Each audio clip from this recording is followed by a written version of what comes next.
Hi boys and girls, it's Shane, and this is a shower at one of my rentals. The tile was cracking and having issues.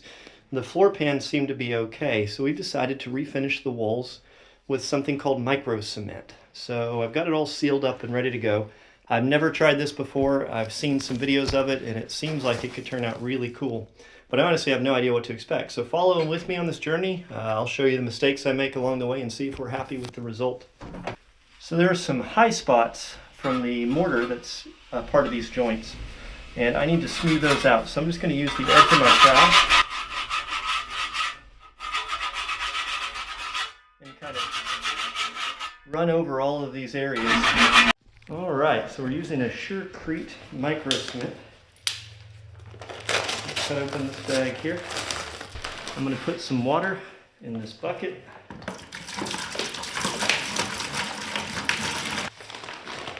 This is a white cement. I've got some pigment that can change the color.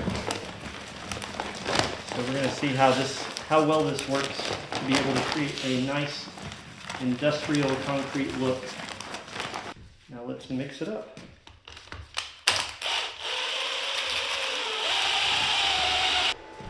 So the pigment I've chosen is a silver color. It looks black. I don't know how much. I'm just going to put in a little bit. That was just what was kind of on the top. There's a lot more in this bag. And I'm going to mix it around and see what happens.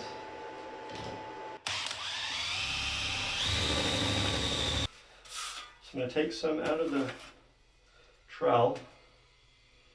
Kind of almost like a cake batter consistency, if you can hear me. So let's try putting this on a wall here and see what happens. We'll start right here where I'm supposed to miss now. It's almost the same color as that. That's not on purpose. We'll see how it turns out. It's got a little bit more of a silver color. Probably won't show in the camera. Will I like this better than tile? I don't know. I've not done this before. This is an experiment.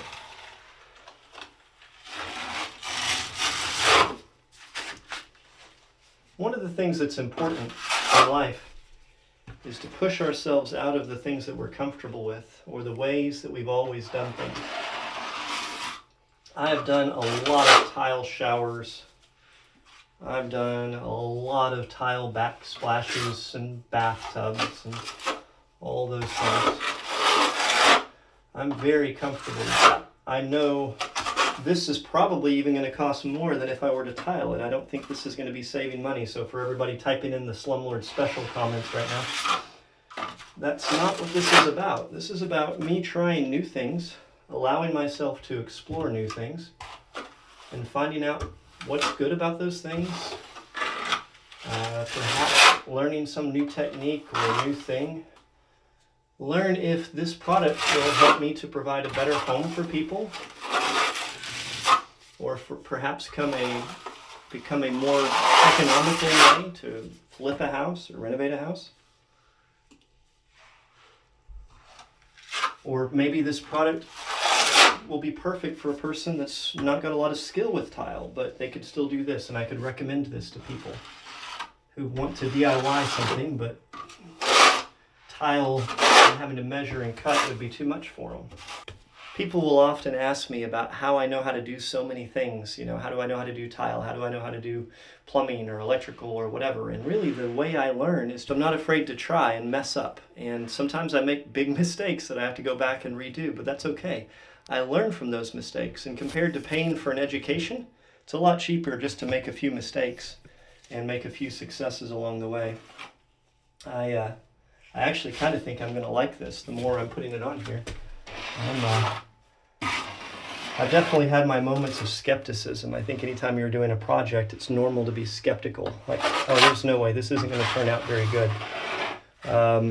That's natural. If you're not skeptical, that means you're probably not being careful enough or not aware of the risks or what could go wrong. So it's important to have a certain amount of skepticism about something new. But as you go, I think confidence should build. Let's just keep working for a little while and see how this turns out.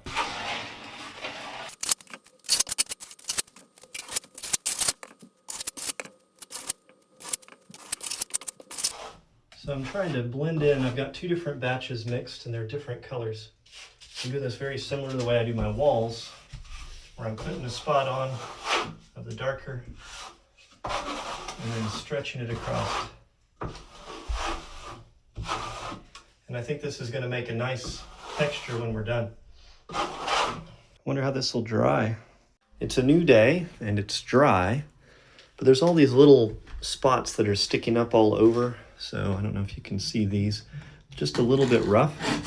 We're going to go by it with just a scraper and smooth off any of those surfaces so that when I need to clean this, if I need to use a washcloth or something on it, it won't grab the fabric and tear up the washcloth or be hard to clean. We want this to be easy to maintain. There are many sealants I could use to seal this for water. I looked up many different ones. Some of them are expensive, some of them not so much. And I tend to favor the least expensive options when I first try something new. So I'm going to try this 511 sealer. This is for grout normally, but it's supposed to work for this from what I've read. So I'm using a cheap brush. When I use a sealant of some sort, I usually use an inexpensive brush because I may not be able to clean it out very well. Oh, this is really watery. I've used this on grout before many times. We're going to see how this goes. The idea is this is going to soak into all the little particulates and seal water from getting into the little tiny gaps and creating any kind of separation or chipping or anything like that over time, and allow the water to flow all the way down into the shower pan and then through the drain. I was surprised how much the color didn't change overnight as this stuff dried. I kind of expected it to lighten. Most of the time a cement will lighten as it dries, but this really held the same color, which is, I mean, that's good. That means next time I'll know that I don't have to worry about going darker because it'll lighten while the cement is wet. It's actually kind of a nice feature. I'm a little disappointed in how much this darkened as I added the sealant, so I think I would have gone with a lighter color to begin with. Plus, it didn't lighten as much as I intended, because usually cement lightens when it dries. So I'm hoping this lightens as the sealant dries. That might be something I would adjust differently in the future. Going for the industrial look, I found this shower, faucet, and sprayer at my local bin store for $10. So my shower works are only going to cost me $10, and we use some thread tape before we install this, and it's just going to screw in. Normally you can tighten this enough by hand. Part is just going to thread on. For the last little bit of tightening, we can use a pair of channel locks, but if I just grab that, it's going to damage the finish. So what I find, and I may not be able to demonstrate this and hold the camera, is if I take a rag and put inside the teeth on the channel locks, I can then grab it. I think I need to change this to one with a light for our vent fan, because I do believe that's going to be too dark now that everything darkened up. So you can actually just buy a light vent. I don't have to replace the whole fan, and in most cases that'll be acceptable. Okay, so now I need to clean this shower floor, and then we're going to seal the edge all the way around. I've got a little bit more scrubbing to do on the shower pan, then I've got to seal around it, but I feel like that's a pretty cool looking shower. I definitely wanted it to be lighter than this. So, learning opportunities. This stuff doesn't lighten as it dries, and it darkens when we seal it. Those are two things I needed to know, and maybe that'll help you if you ever try to use this.